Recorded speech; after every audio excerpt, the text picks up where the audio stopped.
Gemini सांस्कृतिक व क्रीडा बहुउद्देशीय संस्थेतर्फे भव्य दिव्य मध्यवर्ती मिरवणूक सालाबाद प्रमाणे यंदाही जेमिनी सांस्कृतिक व क्रीडा बहुउद्देशीय संस्थेच्या वतीनं भवानीपेठ परिसरात जेमिनी मातेची भव्य दिव्य मध्यवर्ती मिरवणूक उत्साहात काढण्यात आली।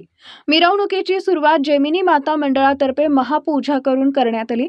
या पूजा विधीला सोलापूर जिल्ह्याचे पालकमंत्री जयकुमार गोरे, आमदार देवेंद्र कोठे, भारतीय जनता पार्टी सोलापूर शहर अध्यक्ष रोहिणी तडवळकर तसेच सोलापूर शहराचे पोलीस उपायुक्त विजय कबाडे उपस्थित होते। मंडळाचे आधारस्तंभ सुरेश पाटील यांच्या शुभ हस्ते महापूजेचा विधी पार पडला। यावेळी बसवराज जाटगल, शशी थोरात, लिंगप्पा पुजारी, नरसप्पा मंदकल, सिद्धाराम पुराणिक, बंडप्पा डोळे, अप्पू उळगड्डे, अशोक बोगा, हनुमंतू मंदकल, माळप्पा कर्ली, विनायक पाटील, गंगाराम डोळे, यशवंत पुराणिक यांच्यासह शेकडो मान्यवर व पदाधिकारी उपस्थित होते।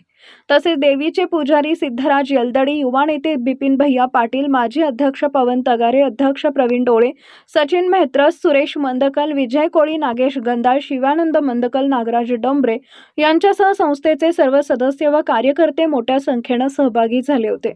मिरवणुकीत भवानीपेठ परिसरातील सर्व गणेश मंडळचे बंधू सहभागी झाले। ढोल ताशाच्या गजरात पारंपरिक लेझिम पथकाच्या दमदार तालासह हजारो भक्तांनी उत्सवात सहभाग घेतला। या मिरवणुकीनं संपूर्ण परिसरात भक्तिमय वातावरण निर्माण झाले।